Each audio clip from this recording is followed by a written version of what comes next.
다 같이 묵도하시겠습니다. 여호와는 나의 빛이요 나의 구원이시니 내가 누구를 두려워하리요. 여호와는 내 생명의 능력이시니 내가 누구를 무서워하리요. 악인들이 내 살을 먹으려고 내게로 왔으나 나의 대적들 나의 원수들인 그들은 실족하여 넘어졌도다. 군대가 나를 대적하여 진칠지라도 내 마음이 두렵지 아니하며 전쟁이 일어나 나를 치려 할지라도 나는 여전히 태연하리로다. 내가 여호와께 바라는 한 가지 일 그것을 구하리니 곧 내가 내 평생에 여호와의 집에 살면서 여호와의 아름다움을 바라보며 그의 성전에서 사모하는 그것이라.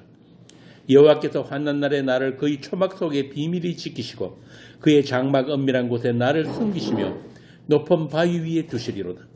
이제 내 머리가 나를 둘러싼 내 원수 위에 들리리니 내가 그의 장막에서 즐거운 제사를 드리겠고 노래하며 여호와를 찬송하리로다. 아버지 하나님,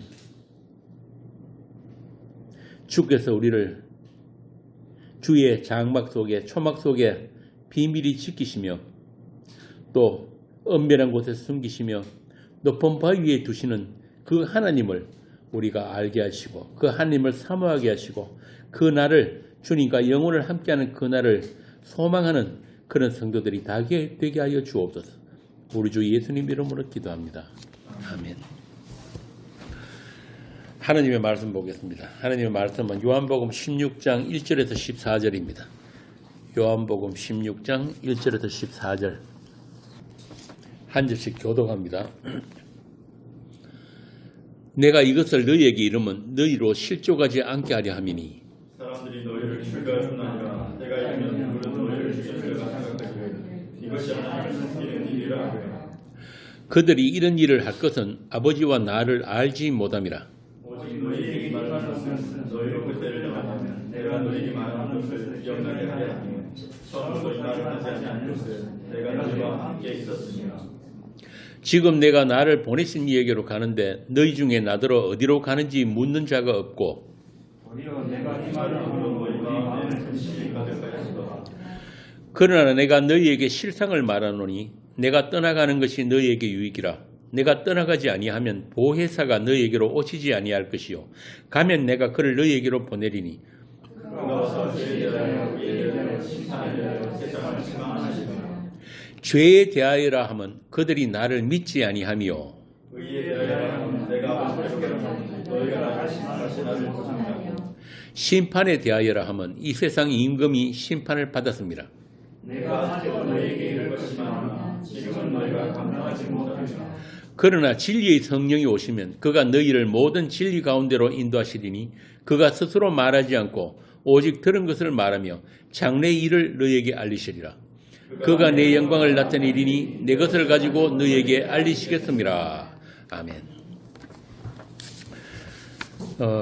이 오늘 본문은 하나님의 시각과 하나님의 관점으로 읽어야 이해가 되는 본문이에요. 물론 모든 성경이 그렇지만은 이 16장은 예수님의 마지막 설교라고 했죠. 그럼 그만큼 예수님께서 우리에게 당부하시고 알게 하시는 그런 말씀이 있단 말입니다. 반면에 세상은 또 이 말씀에 대해서 몰라야 되고 오해해야 하는 그런 말씀이에요. 그래서 제가 예수님의 관점과 마음으로 이 본문을 읽어야 한다고 한 것입니다. 14장부터 16장까지가 예수님의 고별 설교라고 했잖아요. 자, 그러면 제가 질문을 하나 할게요. 예수님의 이 설교를 듣고 제자들이 달라진 게 있습니까? 질문을 바꿔서 해볼게요. 예수님이 세상에 오셨는데 그게 세상에 어떤 의미가 있습니까? 나사렛에서 목소 일을 하는 젊은이 한 명이 세상 인구에 추가된 거예요. 그럼 예수님이 십자가에 못 박혀서 죽으신 것은 한 명이 줄어든 건가요?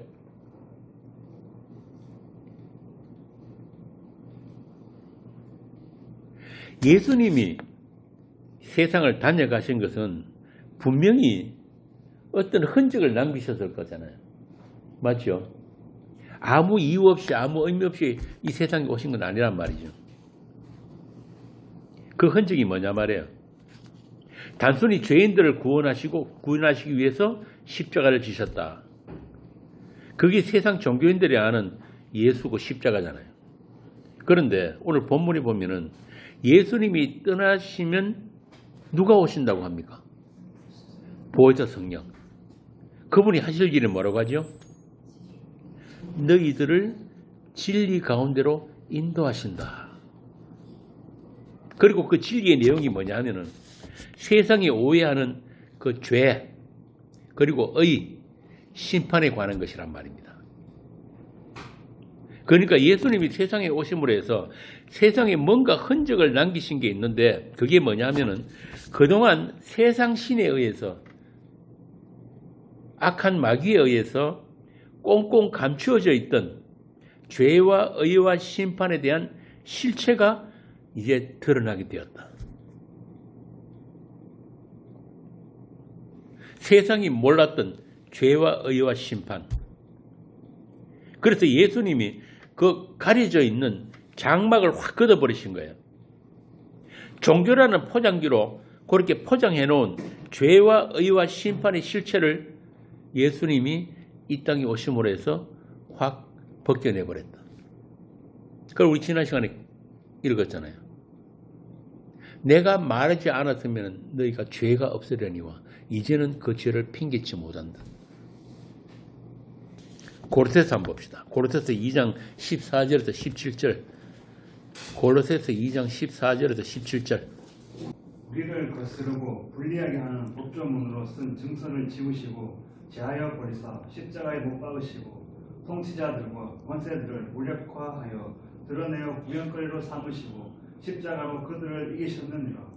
그러므로 먹고 마시는 것과 절기나 초하루나 안식일을 이유로 누구든지 너희를 비판하지 못하게 하라. 이것들은 장래일의 그림자이나 몸은 그리스도의 것이니라.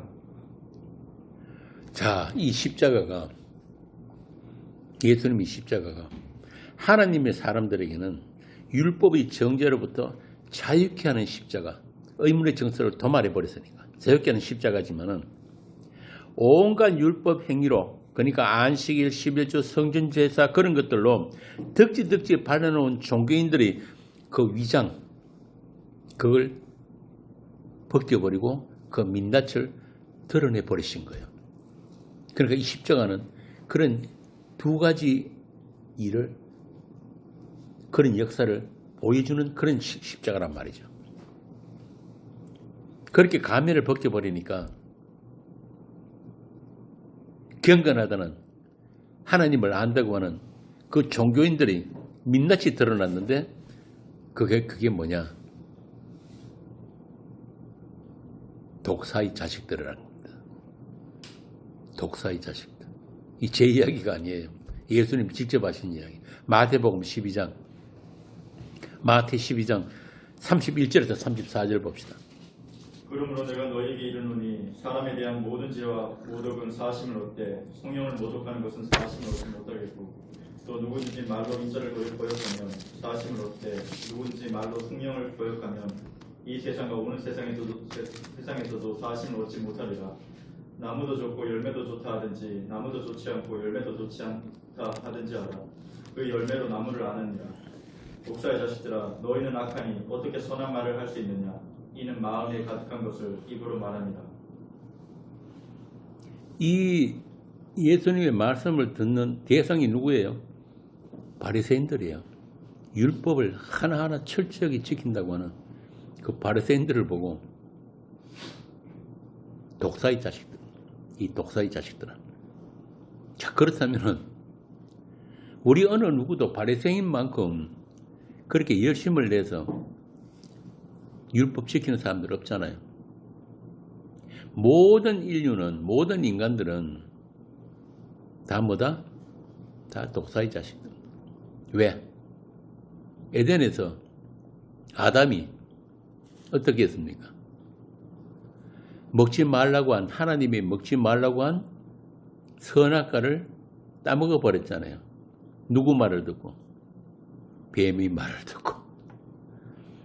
그러니까 그걸 따먹은 순간에 하나님과 단절되면 물론이고 그 뱀의 말과 연합이 되어버린 거야. 연합. 그래서 도사새끼라고 하는 거예요. 그런데 오늘 12장이 마태복음 12장에서 뭐라고 합니까? 인자의 말을 거역하는 것은 사함을 받는데 뭘 거역하면은 영원토록 용서가 안 된다? 성령. 그러니까 오늘 본문의 이 말씀하고 마태복음 12장 그 말씀은 같은 말씀인 거예요. 자, 그러니까 고린도서 2장에서 말하는 그런 먹고 마시는 것, 또 절기나 초하루나 안식일 이런 것들이 다 율법행위잖아요. 율법행위인데 이런 것들을 행하게 되면은 어떤 결과가 온다? 성령을 거역하는 거다. 성령을 거역하는 거다. 야, 이거 참 심각한 문제예요. 오늘날 세상 교회들이 왜 이런 말씀은 듣지를 못하는지 모르겠어. 성령을 거역하고 모독하는 게 되는 거예요. 그래서 인자에 대한 모든 죄와 모독은 사하심을 얻되 성령을 모독하는 것은 사하심을 얻지 못한다. 왜 그렇습니까? 오늘 본문 한번 봅시다. 본문 13절에서 15절. 그러나 진리의 성령이 오시면 그가 너희를 모든 진리 가운데로 인도하시리니 그가 스스로 말하지 않고 오직 들은 것을 말하며 장래일을 너희에게 알리시리라. 그가 내 영광을 나타내리니 내 것을 가지고 너희에게 알리시겠습니다. 무릇 아버지께 있는 것은 다 내 것이라. 그러므로 내가 말하기를 그가 내 것을 가지고 너희에게 알리시리라 하였노라. 예수님과 또 예수님이 하신 일, 즉 십자가의 다 이루심을 증거하시는 분이 성령이란 말입니다. 그분이 하신 일이 그 일이에요.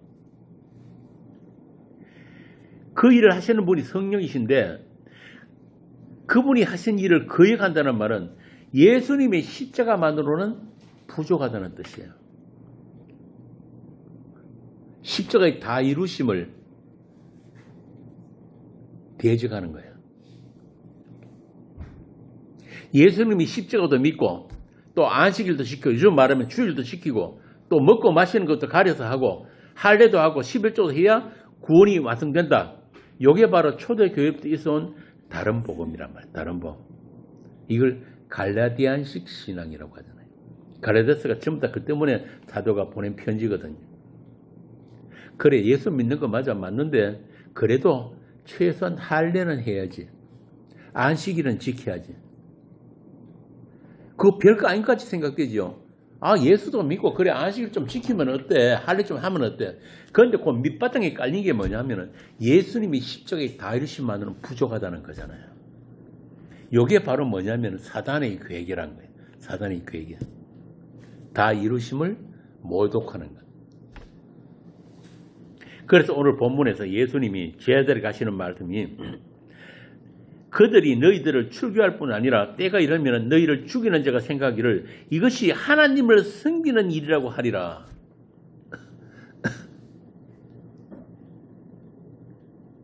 왜 세상 교회, 세상 종교인들이 예수 믿는 사람들이 복음을 싫어합니까?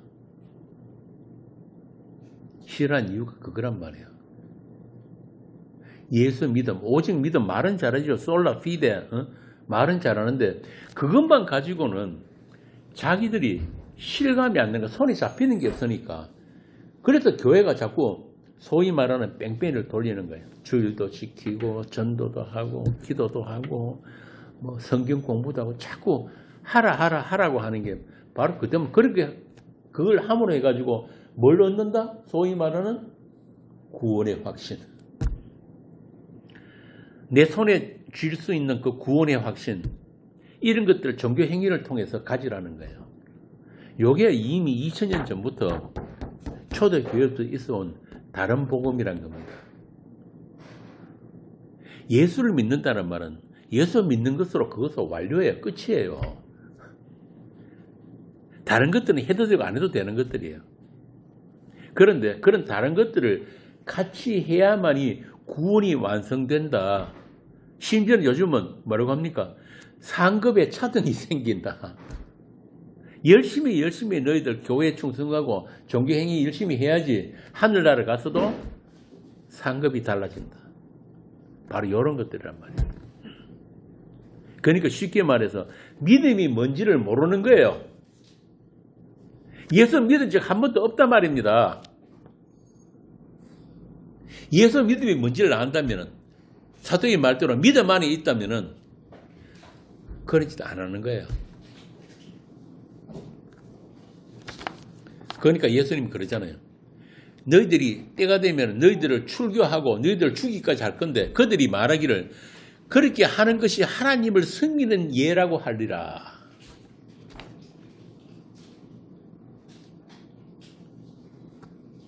예수 믿음으로만 구원 얻는다는 그 십자가 복음을 전하는 자들을 이단으로 쫓아내고 처형까지 하는 것들. 이게 바로 뭐냐면은 율법주의자들. 세상 신의 다스림을 받는 세상 종교인들. 뭐 율법주의자라 그러니까 뭐 특별히 뭐 유대주의 그런 것만 율법주의 아니에요. 우리 몸 자체가 율법이에요. 몸 자체가. 선악과 따먹은 모든 아담은 이 우리 몸 안에 율법이 장착되어 있는 거예요. 어떤 율법? 선악으로 나누는 율법. 선과 악이라는 율법.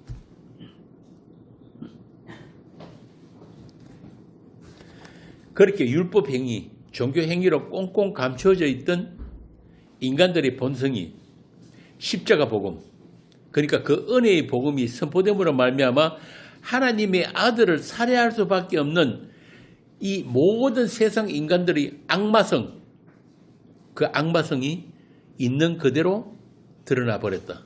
폭로되어 버렸다는 거예요. 그 무엇으로도 하나님의 의에 이를 수 없는 그런 죄로 오염된 인간들의 한계를 예수님께서 십자가로 드러내 버리셨다. 이 십자가라는 게 그냥 목에 걸고 다니고 차에 걸고 다니는 그런 십자가 정도가 아니란 말입니다. 예수님이 십자가에 못 박히고 죽으신 그 죽음은 이 세상으로 하여금 하나님의 심판 아래 가두어 버리고 또 하나님의 사람들에게는 하나도 빠뜨리지 않고 그 피로, 그 피의 용서로 피로 덮어서 구원하시는 그 놀라운 역사가 십자가인 거예요. 그런데 일반적인 모든 인간들은 어떻게 생각합니까?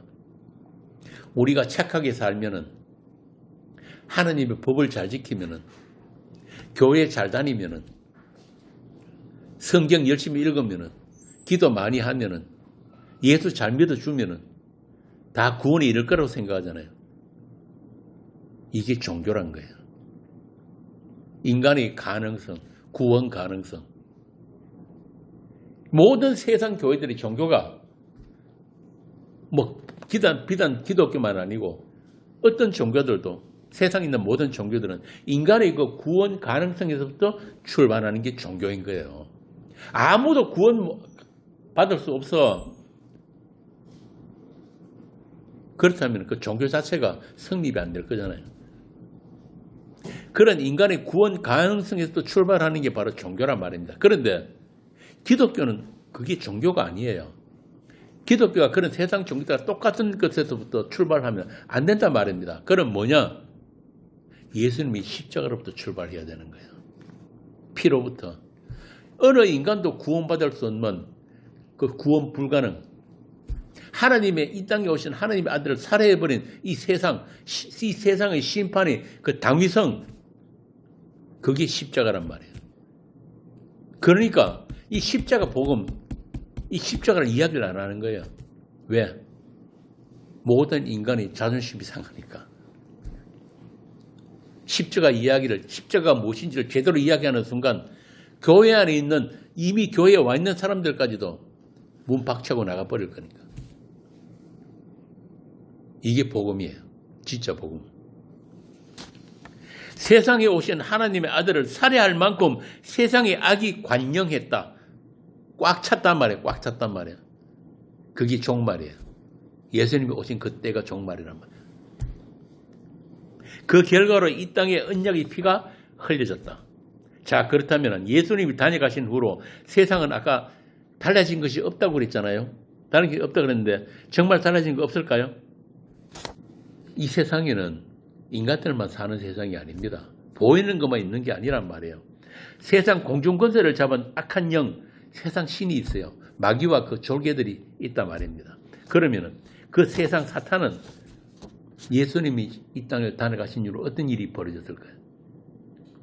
비상걸린 거죠. 마귀 세계는 비상걸린 거예요. 마귀들은, 귀신은 자기들이 종말이 뭔지를 알고 있어요. 그걸 예수님이 귀신 쫓아내니까 그러잖아요. 아직 때가 이르지 않았는데 왜 벌써 오셨습니까? 그런단 말이에요.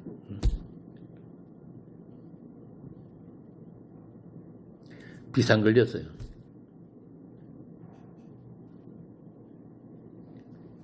자기가 지배하고 있는 이 세상에 예수님이 남겨놓으신 그 흔적을 인간들은 모르지만은 마귀는 아는 거예요. 그래서 그 피의 흔적을 지워버리기 위해서 총력을 다한다. 그게 뭐냐? 세상의 종교, 윤리, 도덕, 문화, 정치, 과학, 문명 온갖 것으로 예수님이 다녀가시고 언약의 피를 흘리신 그 이후에도 마치 아무 일 없는 것처럼 그런 것들을 가지고 다시 포장을 해버린 거예요. 다시 포장. 그냥 예수님의 십자가는 그냥 목에 거는 액세서리 정도로, 차에 사고 나지 말라고 붙이는 부적 정도로, 그냥 모든 인간을 다 구원해 줄 수 있는 그런 십자가 정도로 그렇게 바꿔버린 거예요. 무엇으로?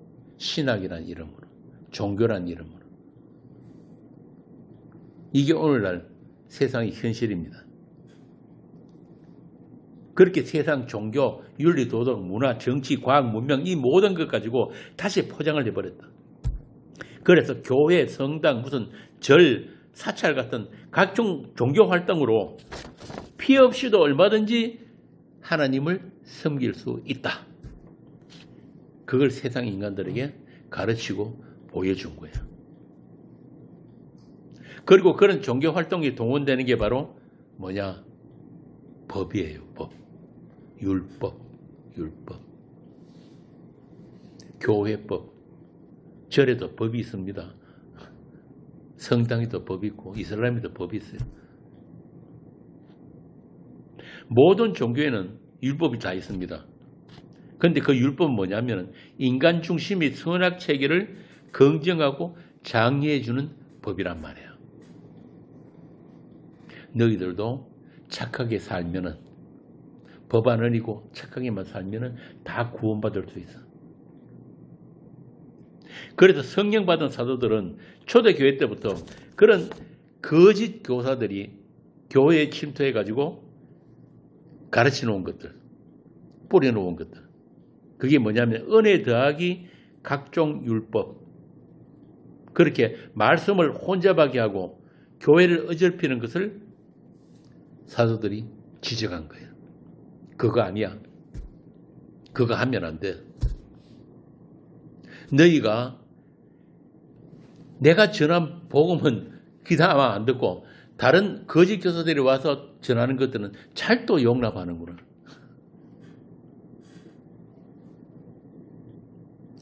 사도들이 쓰신 서에는 그런 악마의 활동에 대한 경고가 깔려 있단 말입니다. 목회 서신에 보면은 사도가 사람이 실명까지 밝히면서 그들을 주의하라. 누굽니까? 후메네오, 알렉산더, 빌레도 이런 자들. 사도가 그 개인한테 감정이 있어서 그런 거 아니에요. 그들이 어떻게 하나님의 말씀을, 복음을 대적하고 어지럽히고 혼잡하게 하는가, 그에 대해서 경고를 한 거란 말입니다. 심지어는 사도는 그런 자들을 사단에게 내어주었다고까지 이야기를 하는 거예요.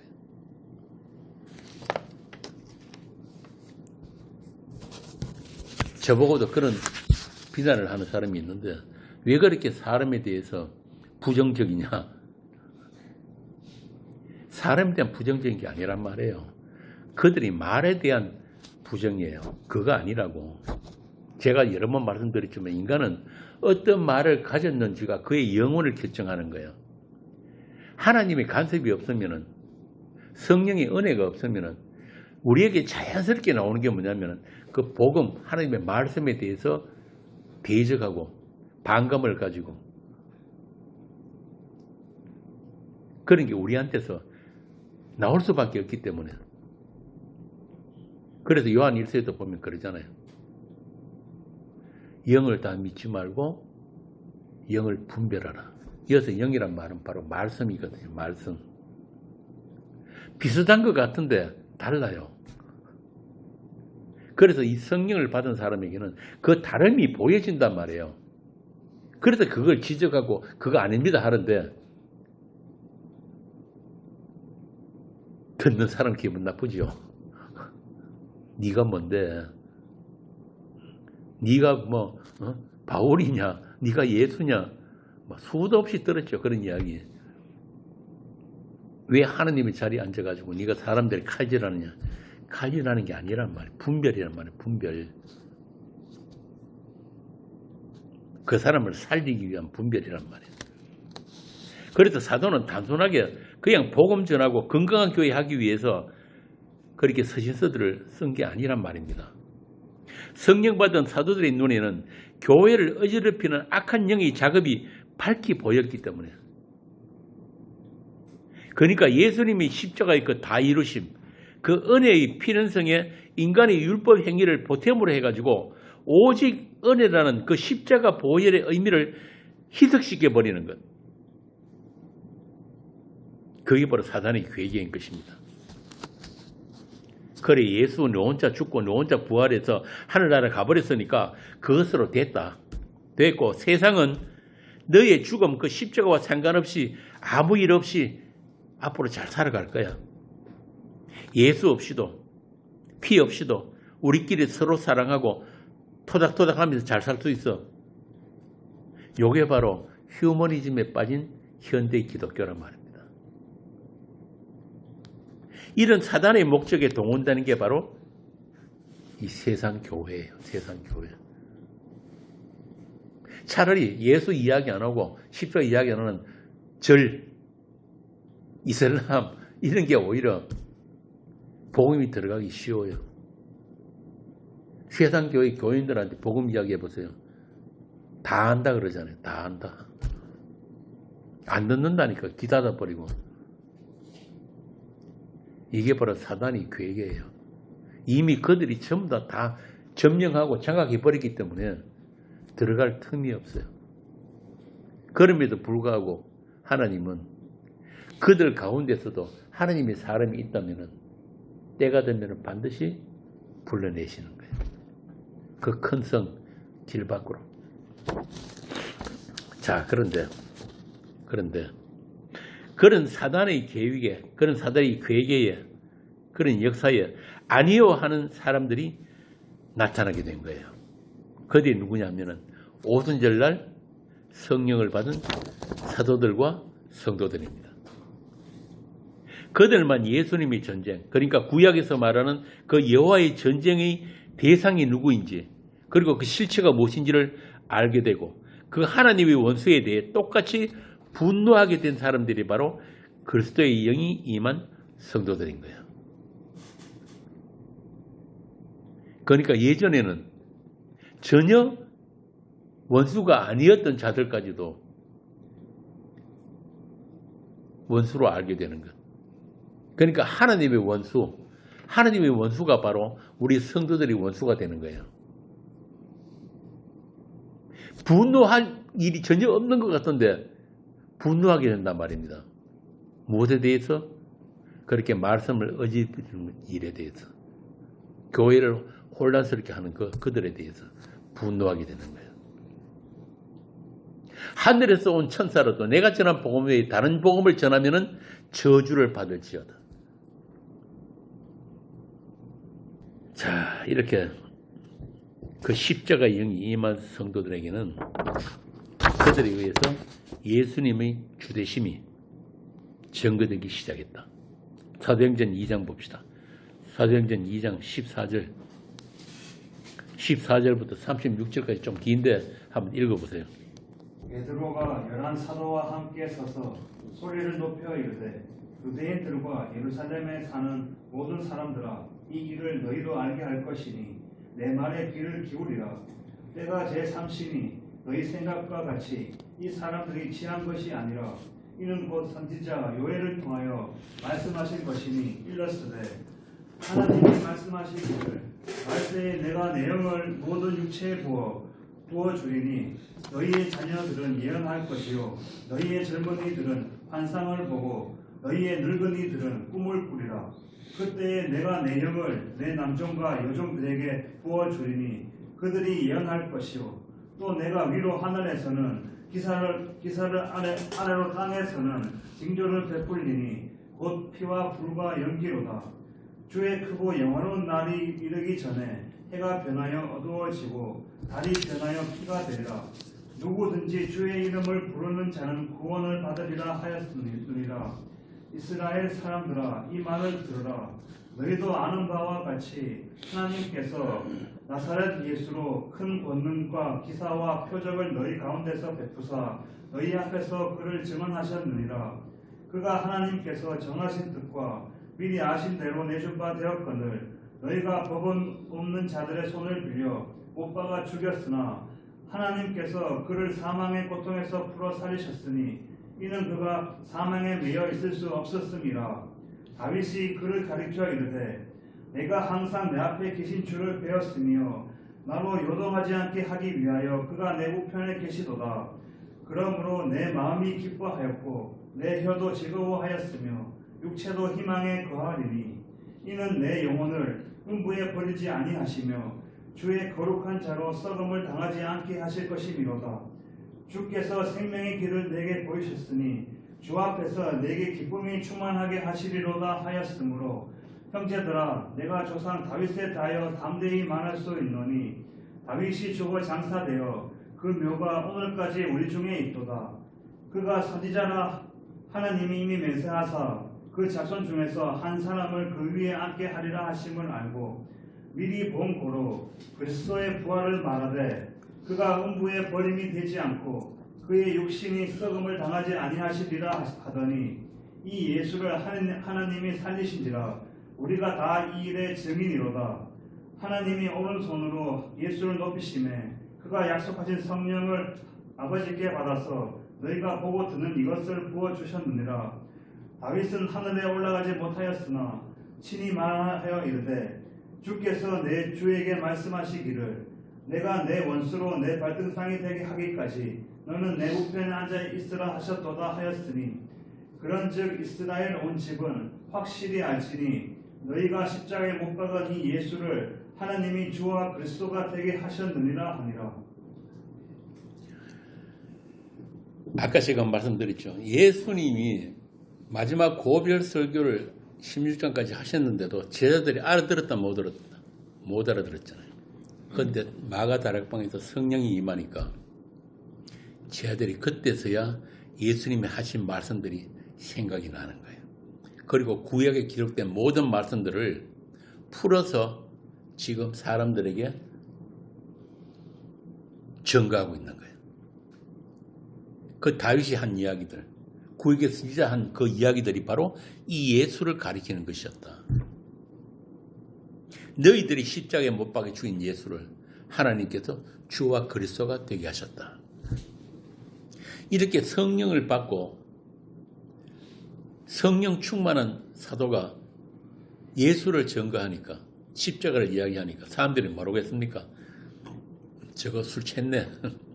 나 술 먹었네. 그랬단 말이에요.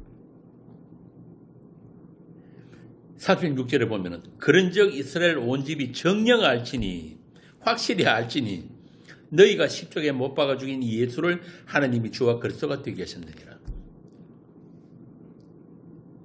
이게 성도들이 세상을 향해서 증거해야 할 복음이란 말입니다. 사단의 모든 역사가 이제 실패로 돌아가 버린 거예요. 하나님이 그 예수를 살리시고 주와 그리스도가 되게 하셨다는 것은 영원전의 그 하나님의 약속이 이제 세상에서 온전히 다 이루어졌다. 실행되었다 이 말입니다. 그러므로 이제는 그 예수 그리스도의 주되심을 모르는 자는 다 심판이에요.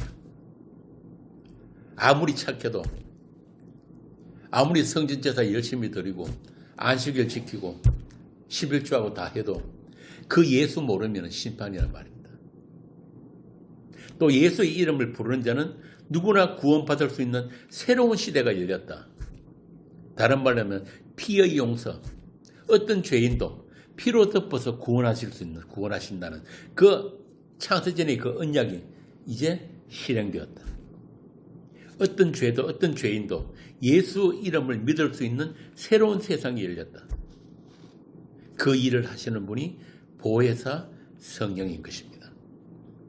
그 성령이 오시면 예수 그리스도가 누구시며 그 이름 안에 있는 구원이 어떤 구원인지를 알게 되고 또 소망 없는 세상에 새 소망을 주시는 위로자요 변호자이신 보혜사 성령이 오셨다. 교회에. 지금은 여러분 안에 계시고 우리와 함께 동행하시며 우리를 진리 가운데로 인도하고 계신다. 우리 귀를 열어서 이 복음을 알아듣게 하시고 이 말씀을 진리로 깨달아 알게 하시는 그 모든 일을 지금 성령이 하고 계신 것입니다. 오늘 본문 13절에서 14절이 바로 그 말씀이에요. 예수님과 예수님이 하신 일에 대해서 눈과 귀를 열어주시고 그분이 다 이루신 것을 은혜의 선물로 전가해 주시는 분으로서 성령이신 거예요. 우리는 예수님이 골고다에서 십자가에 못 박히신 것을 본 적도 없지만 그 2000년 전에 그 사실을 우리는 본 적이 없지만 이미 창세전에 주님께서 우리를 품에 안으시고 언약의 피를 흘리신 것을 믿음 안에서 알게 되고 믿게 된 것입니다. 이게 바로 성령이 하시는 일이에요. 사도 바울처럼 내가 그리스도와 함께 십자가에 못 박혔나니 그런즉 이제는 내가 산 것이 아니요 오직 내 안에 그리스도가 사시는 것이라.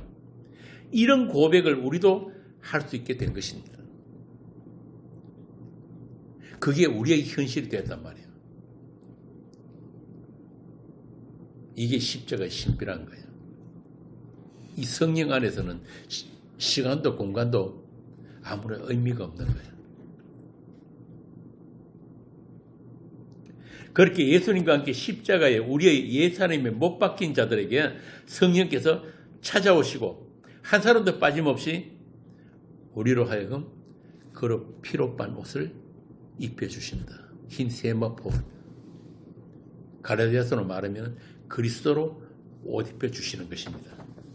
그러니까 성령을 받았다고 해서 모든 사람들이 동일한 감정이나 그런 반응이 나타나지는 않아요.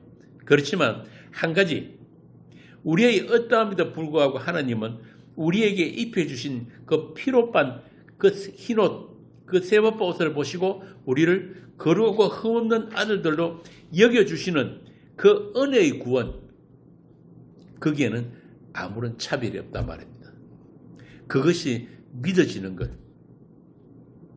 그것을 성령 안, 믿음 안, 그리스도 안이라고 하는 거예요.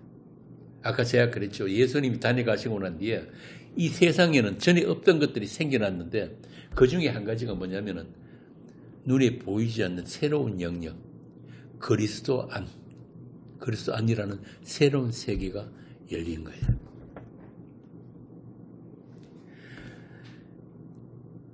우리의 이 신분 자체가 존재론적인 그런 구원, 그러니까 선악과던 아담에게서 끊어지고 예수 그리스도의 혈통으로 편입되어서 옮겨졌는, 이걸 존재론적인 신분의 변화라고 하는 거거든요. 그런 변화가 이미 우리에게 이루어졌는데도 불구하고 우리에게는 뭐가 아직 남아 있습니까? 죄의 잔재가 있단 말이에요. 죄의 잔재가, 죄로 오염된 우리 육이 있기 때문에 성령께서 우리로 하여금 심상킬 틈도 없이 우리를 책망하고 계신다. 오늘 본문에 나오는 그 죄와 의와 심판에 대한 책망. 그 책망을 들으면서도 돌아서면 우리는 다시 또 어디로 갑니까? 우리 안에 몸에 장착되어 있는 그 선악체계. 내가 이렇게 살아도 이거 구원받은 거 맞아? 내가 이렇게 아무것도 안 해도 하루에 성경 한 장도 안 읽는데, 기도도 안 하는데, 교회도 열심히 안 나가는데, 그런 생각이 자꾸 들게 된단 말이에요. 그럴 때마다 성령께서 죄란 무엇이고 의란 무엇이고 심판은 무엇인지를 다시 깨우쳐 주시는 일을 하는 거예요. 무엇을 통해서? 말씀을 통해서. 그래서 히브리서 기자가 그러잖아요. 마지막 때가 가까울수록 어떻게 하라? 모이기를 힘써라. 세상은 그런 성령의 책망을 들을 수도 없고 보지도 못하지만 이미 그 심판 아래 가두어져 있기 때문에. 그런데 성령의 책망이 들리는 자는 자기 안에 남아있는 그 죄의 잔재, 그 오염, 성도들은 그것 때문에 몸서리를 치게 된단 말입니다. 몸서리를. 이렇게 내가 하나님을 싫어하는 자고 이 예수 말씀 복음을 듣기 싫어하는 자로구나. 그런 우리 옛사람에 대해서 몸서리를 치게 되는 거예요. 주를 사랑하기보다는 나를 더 사랑하고 세상을 더 사랑하는 이 아담의 몸, 선악과 따먹은 이 죄의 몸, 사망의 몸으로 인해서 믿음 없는 자신을 날마다 들키게 되는 것이 바로 성령께서 우리를 향한 꾸짖음이고 또 빈틈없는 돌보심인 거예요. 그래서 제가 전에도 말씀드렸지만 성령을 받게 되고 성령의 선물로서 믿음이 주어지게 되면 믿음이 우리에게 오게 되면 제일 먼저 뭐가 보인다? 믿음 없는 자신부터 보이는 거예요. 내가 이렇게 믿음 없는 자구나. 나에게는 예수를 믿는 그런 믿음이 없는 거구나. 이게 들키게 되는 거예요. 이게 바로 믿음 아니라는 세계예요. 우리가 아직 이 세상에 남아서 세상을 살아가는 것도 본문에서 말하는 그 의를 배우기 위함이에요. 하나님이 인정하시는 유일한 하나님의 의신 예수 그리스도, 그 예수 그리스도 외에는 다른 어떤 의도 이 세상에는 없다는 것을 인생 내내 체험하고 고백하기 위해서 우리가 아직 이 세상을 살고 있단 말입니다. 오늘 의에 대해서 예수님 뭐라고 합니까? 의에 대하여를 하면 내가 아버지께로 가니 너희가 다시는 나를 보지 못하며. 이 말은 바꾸어 말하면 예수님 외에는 의가 없다 이 말입니다. 예수님이 가버리셨으니까 세상에 어떤 의도 찾을 수가 없다는 거예요. 그거 우리가 제대로 확인하고 체험하기 위해서 아직 세상에 있는 거예요. 우리는 자꾸 다른 의를 만들어내고 싶어 하잖아요. 그죠? 로마에서 말하는 자기 의. 끝끝내 하나님 의를 애써 거부하고 자기 의를 세우려고 하는 게 우리 죄의 몸이란 말입니다. 그런데 성령이 오시면은 그렇구나. 예수만 의로구나. 예수님만 하나님이 인정하시는 의다. 그게 바로 율법의 한 의거든요. 그걸 우리가 배우고 고백하기 위해서 아직 세상에 있는 거예요. 이 세상에 단 한 번 죄 없으신 그분이 하나님이 어렵다 하신 그분이 세상에 머물러 계셨는데 이제 세상이 합심해서 그분을 살해해서 추방해버렸기 때문에 이제 세상에 어떤 의도 남아있지 않다는 것입니다. 그 사실을 아는 자들은 성령 받은 성도들밖에 없어요. 세상 사람들은 흔히 신문에 보면은 해마다 대기업에서 주는 의인상 이런 거 있잖아요. 세상이 존경하는 의인들, 다른 사람들 구하고 자기가 대신 희생했다든지 그런 의인들 많잖아요. 뭡니까? 그 박사학위 몇 개나 있는 사람이 아프리카 이런 데 들어가가지고 그 원주민들 위해서 평생을 헌신하고 살아가는 그런 의. 그런데 하나님 보시기에는 그걸 의로 인정을 안 하신단 말이에요. 하나님이 인정하시는 의는 딱 하나 있어요. 예수님이 죽으심. 창세전의 그 약속대로 십자가에 피 흘리신 것. 그것만 의예요. 그 십자가의 의만 꼭 붙들고 한평생을 살아가는 사람들. 그들을 하나님의 사람들, 하나님의 성도라고 하는 것입니다. 그들에게만 30의 나이에 빨간벗기 져가지고 하나님이 지어준 십자가에 못 박힌 예수가 의가 되는 거예요. 우리에게 없는 그 의를 주님께서 우리에게 입혀 주셨단 말입니다. 그 용서, 그 피의 용서를 평생토록 반복적으로 체험하는 사람들, 고백하는 사람들, 무릎 꿇는 사람들, 그들을 교회라고 하는 거예요.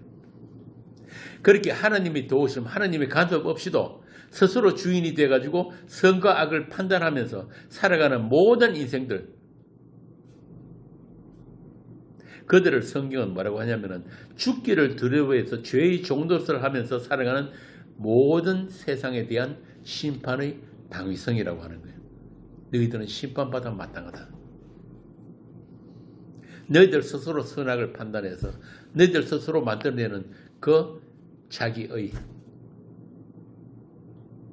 그래서 세상은 하나님 보시기에는 불의하며 어둠이며 죽은 세상이라는 거예요. 그 세상의 심판은 당위성. 그걸 우리는 알고 있단 말입니다. 하나님께서 모든 세상을 불순종 아래 가두어 두셨다. 로마서 11장 32절. 왜 가두어 두셨다고요? 하나님이 자기 사람들에게 긍휼을 베풀기 위해서.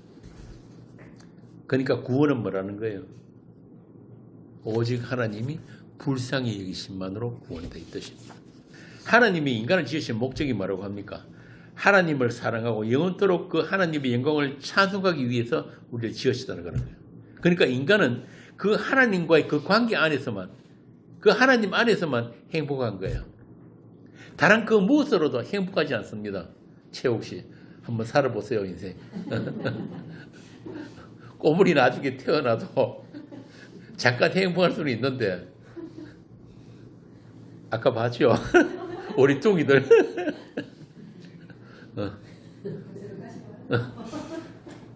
그 무엇으로도 네 이야기 안 했다. 그 무엇으로도 인간은 행복하지 않아요. 항상 결핍이에요. 채워도 채워지지 않는 게 있단 말이에요. 오직 하나님만으로만 우리는 행복할 수 있는 거예요. 그런데 그런 인간이 자기가 주인이 돼가지고 자기 사랑, 자기 영광을 위해서 살아가는 모든 것이 바로 죄라는 것입니다. 하나님은 그 죄를, 우리가 마땅히 심판받아야 하는 그 죄를 십자가 예수에게 다 심판해버린 거예요. 그 십자가에 우리가 감당할 수 없는 심판을 대신 퍼부어버렸단 말입니다. 엘리 엘리 라마 사막다니, 하나님 하나님 어찌하여 나를 버리시나이까. 성부 성자 하나님은 영은 전부 다 하나이잖아요. 그 하나이신 그 예수님께서 그 십자가에서 그 아버지와 분리돼 버린 거예요. 이것만 진짜 죽음이에요. 그래서 이걸 진리의 죽음이라는 거예요. 언약의 죽음. 그래서 그 예수님께서 숨을 거두시는 그때에 어떤 일이 일어납니까? 하늘이 캄캄해지고 땅이 갈라지고 무덤이 터지고 죽은 자들이 살아나는 그런 일들이 일어난 거예요. 그래서 이 세상에는 진짜 죽음은 딱 한 번 있었어요. 우리 죽은 자들이 죽는 거는, 그거는 죽는 거 아니에요. 원래 죽음 안에서 태어나는 거니까. 그런데 진짜 생명이 있는 분이 죽으신 그 하나님과 단절된 그 죽음, 그 죽음만 진짜 죽음인 거예요. 그래서 십자가라는 것은 뭐냐면 그 하나님이 정하신 그 죽음 안에 같이 참여되고 같이 연합된 자들만 그 하나님이 살리신 그 생명의 부활에도 같이 연합되는 거예요. 이게 구원이란 말입니다. 이게 십자가예요. 이게 십자가의 신비란 거예요. 그러니까 그냥 예수 믿고 우리도 영원히 살겠다, 부활하겠다. 요즘은 뭐 그런 거 잘합니다. 옛날에 뭐 부활절 되면 여자들 좀 더 흰 한복 입고 막 나가잖아요. 그 웃기는 그런 쇼 하는 게 아니라 진짜 이 십자가가 무엇인가, 십자가의 그 죽음. 그러니까 그냥 단순히 부활이 아니고 반드시 그 죽음에 참여된 자들만 그 부활에도 참여된다는 이 십자가의 역설과 신비란 말입니다. 그래서 하나님은 성령을 통해서 우리로 하여금 그 죽음의 내용이 무엇인지를 알게 하시고 그 부활이 무엇인지를 알게 하시고 또 우리로 하여금 체휼하게 하시는 것입니다. 그래서 그 심판 없는 하나님의 그 저주가 없는 그런 구원은 전부 다 가짜예요. 심판과 구원은 동전의 양면처럼 하나란 말입니다. 그래서 오늘날 세상 교회들처럼 그 심판 이야기 안 하고 하나님의 저주 이야기 안 하고 그냥 단순히 구원, 예수 믿으면 구원 받습니다. 그 부활에 죽어서 부활합니다. 영원히 삽니다. 이게 전부 다 가짜란 말이에요. 그 죽음이 무엇인지부터 먼저 알아야 되는 거예요. 그 하나님의 저주와 심판인 그 십자가를 성도들은 인생 동안에 살아낸단 말입니다. 고린도서 4장에서 말하는 그 죽음. 우리가 항상 예수의 죽음을 몸에 짊어지면 예수의 생명이 또한 우리 몸에 나타나게 하려 함이라. 그런즉 사망은 우리 안에서 역사하고 생명은 너희 안에서 역사하느니라. 이게 성도들의 삶이에요. 그렇게 성도들의 인생에는 하나님이 일으키시는 그런 말씀의 사건들이, 그 죽음의 사건들이, 또 생명의 사건들이 계속 일어나는 거예요. 그럴 때마다 우리가 그 주님의 이름 앞에, 그분이 다 이루심 앞에 무릎을 꿇게 되는 겁니다. 나와 세상밖에 바라보지 않던 우리들이 눈이 위로 들리는 거란 말입니다. 자, 이와 같이 성령 받은 성도는 사단이 다시 포장해 놓은 그 세상의 실체를 벗겨내는 그 일을 할 수 있어야 돼요. 예수님처럼. 그게 은혜의 복음을 선포하는 그리스도의 정인들입니다. 오순절 사도들처럼 너희가 죽인 예수를 하나님이 살리셨고 주와 그리스도가 되게 하셨다는 그 복음의 핵심을 가감없이 다른 것 섞지 않고 정직하게 또 담대하게 전하는 일에 저와 여러분이 불려져 나온 거예요. 세상으로부터. 사탄이 포장해 놓은 기독교, 그들 세상 종교인들을 향해서 십자가라는 은혜와 진리, 그 하나님의 의를 어떤 타협도 양보도 없이 증언할 수 있어야 하는 사람들이 바로 여러분들이에요. 그래서 성령 받은 하나님의 사람들은 소원이 있어요. 어서 이 땅의 장막이 무너져서 하늘에 있는 그 하나님이 지으신 그 영원한 집으로 드디볼 수 있기를 탄식하면서 기다린다. 고린도후서 5장 한번 봅시다. 고린도후서 5장 1절에서 5절 한번 읽어보세요. 만일 땅에 있는 우리의 장막집이 무너지면 하나님께서 지으신 집 곧 손으로 지은 것이 아니요 하늘에 있는 영원한 집이 우리에게 있는 줄 아느니라. 참으로 우리가 여기 있어 탄식하며 하늘로부터 오는 우리 처소로 더딥기를 간절히 사모하노라. 이렇게 이 법은 우리가 벗은 자들로 발견되지 않으려 함이라. 참으로 이 장막에 있는 우리가 짐진 것 같이 탄식하는 것은 벗고자 함이 아니요 오히려 더입고자 함이니 죽을 것이 생명의 삼킨바 되게 하려 함이라. 곧 이것을 우리에게 이루게 하시고 보증으로 성령을 우리에게 주신 이는 하나님이시니라. 보증으로 뭘 주셨다고요? 성령. 그래서 성령께서 우리로 하여금 세상에 취하고 잠들지 않도록 계속 우리를 흔들어 깨우시는 거예요. 여기서 말하는 장막이라는 게 뭐냐면 단순히 몸만 있는 게 아니라 나라는 이 장막 안에 뭐가 다 포함됩니까? 내 새끼, 내 손자, 내 집, 내 가족, 내 모든 하는 직장, 사업장 다 이게 나라는 장막 안에 다 포함되는 나를 구성하고 있는 것들란 말이에요. 이것들이 흔들려야지 우리가 비로소 눈이 위로 향하게 되는 거예요. 아, 영원한 집이 있는 것을 알게 된단 말입니다. 그래서 성령을 받은 하나님의 사람들은 자신의 이 옛사람에서 끊임없이 뿜어져 나오는 그 죄의 소욕까지도 감사가 되는 거예요. 왜? 그렇게 죄가 더한 곳에 하나님의 은혜가 덮여 있는 것, 왕노릇하는 것을 보게 되기 때문에. 율법이 정죄에서 벗어나서 율법이 가리키는 그리스도 예수의 그 사랑, 결코 변하지 않는 그 사랑, 그 사랑의 깊이와 넓이와 크기를 알게 되는 것이 바로 그때이기 때문에 그렇습니다. 로마서 5장 한번 봅시다. 로마서 5장 20절에서 21절. 율법이 들어온 것은 범죄를 더하게 하려 함이라. 그러나 죄가 더한 곳에 은혜가 더욱 넘쳤나니 이는 죄가 사망 안에서 왕노릇한 것이 같이 은혜도 또한 의로 말미암아 왕노릇하여 우리 주 예수 그리스도로 말미암아 영생에 이르게 하려 함이라. 이런 말씀이 진짜 나의 현실로 읽혀지고 또 사라질 때 그보다 더한 기쁨과 감사가 없는 거예요.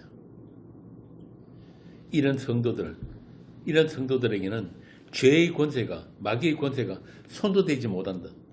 그런즉 그리스도 예수 안에 있는 자는 결코 정죄함이 없나니 이는 그리스도 예수 안에 있는 성령의 생명의 법이 죄와 사망의 법에서 너를 해방하였습니다. 이게 우리의 현실입니다. 이제 왜 예수님이 떠나시는 게 우리에게 유익인지를 아시겠죠?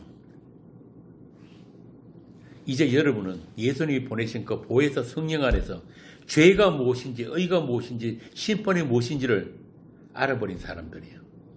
그리고 그 죄와 의와 심판을 세상을 향해서 정언할 수 있는 정인된 교회입니다. 교회가 할 일은 그 일이에요.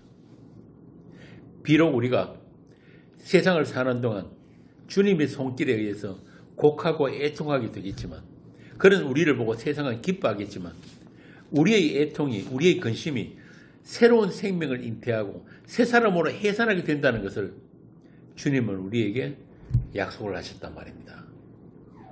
16장 20절에서 22절이 그 말씀이에요. 한번 읽어보세요. 내가 진실로 너에게 이르노니 너희는 곡하고 애통하겠으나 세상은 기뻐하리라. 너희는 근심하겠으나 너희 근심이 도리어 기쁨이 되리라. 여자가 해산하게 되면 그때가 이르렀으므로 근심하나 아기를 낳으면 세상에 사람 난 기쁨으로 말미암아 그 고통을 다시 기억하지 아니하느니라. 지금은 너희가 근심하나 내가 다시 너희를 보리니 너희 마음이 기쁠 것이요 너희 기쁨을 빼앗을 자가 없으리라. 지금 우리가 인생을 사는 기간이 뭐라고요? 우리가 새 사람으로 다시 해산되기 위해서, 태어나기 위해서 그렇게 주님이 품 안에서, 주님이 자궁 안에서 우리가 자라나고 있는 기간이란 말입니다. 그러니까 그 탯줄이 끊어져 버리면 끝이에요. 그러나 그 주님 안에서 그 주님은 결코 우리를 버리지 않으시는 분이기 때문에 우리에게 끊임없이 공급되고 있는 그 생명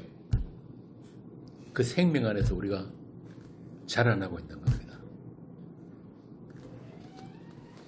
이제 우리에게 남는 것은 예수님의 십자가 승리를 누리고 정언하면서 그로 인해 주님이 가신 그 길로 우리도 같이 가는 것.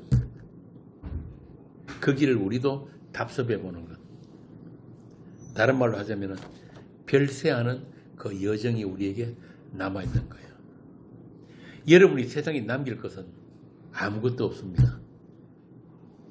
여러분의 이름, 호랑이는 가죽이라도 남기지만 우리는 남길 이름도 없어요. 왜? 우리 이름은 주님께 뺏겨버렸기 때문에. 대신에 뭐가 있습니까? 우리 이마에 새겨진 하나님의 이름. 그래서 세상 장막, 이 세상 장막을 언제라도 철수할 준비를 하면서 살아가는 사람들이 성도란 말입니다. 아브라함이 그랬다 그러잖아요. 아브라함 부자였잖아요. 그런데도 불구하고 3대가 텐트 치고 살았다. 언제라도 주님께서 옮기라 하시면 텐트 걷고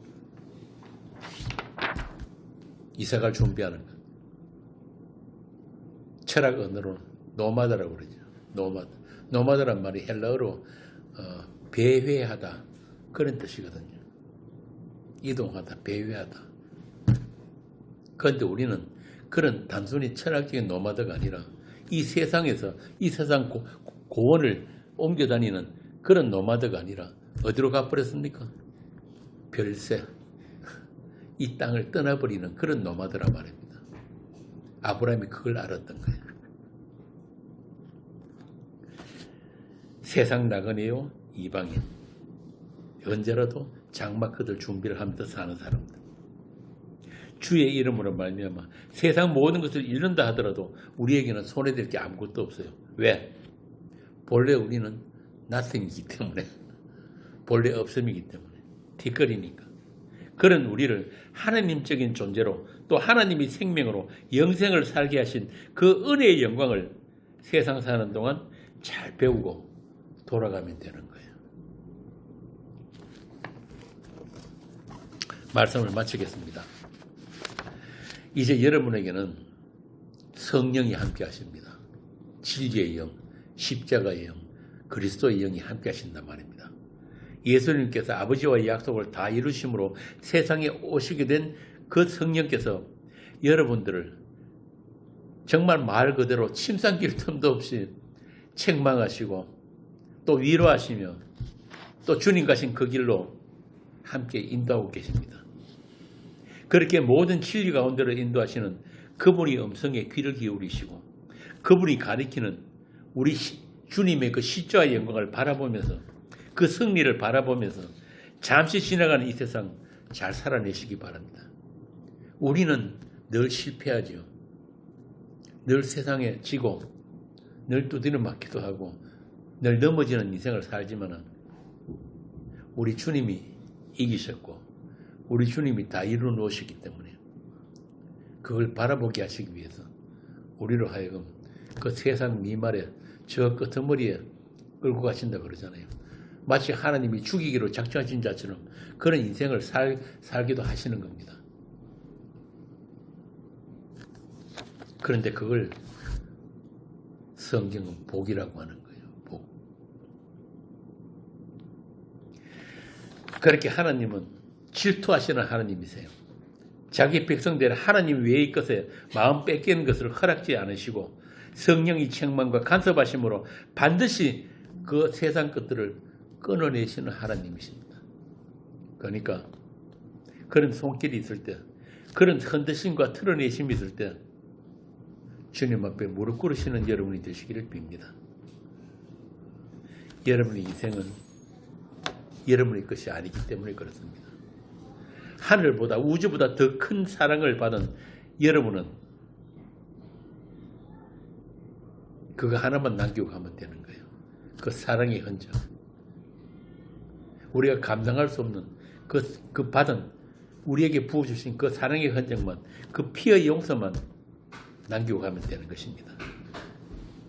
그렇게 주님의 것이 된 그 행복을 이 세상 사는 동안에도 잘 누리시기 바랍니다. 잠깐씩 하늘이 열리고 하늘에서 내려오는 그 평화, 그 사랑, 그 기쁨. 하나님 나라는 뭐다? 성령 안에서 의와 평강과 희락이라. 이 세상 사는 동안에도 잠깐이지만은 그 하늘의 그 기쁨과 평화와 그 모든 것들을 누릴 수 있는 그런 성도들이 되시기를 빕니다. 기도하겠습니다. 아버지 하나님, 우리를 하나님의 사람으로 거룩하고 흠이 없는 아들들로 새롭게 창조하시는 그 하나님의 전능하심과 의로우심과 성실하심 앞에 온전히 항복하고 엎드릴 수 있는 그런 경건한 성도들이 되게 하여 주옵소서.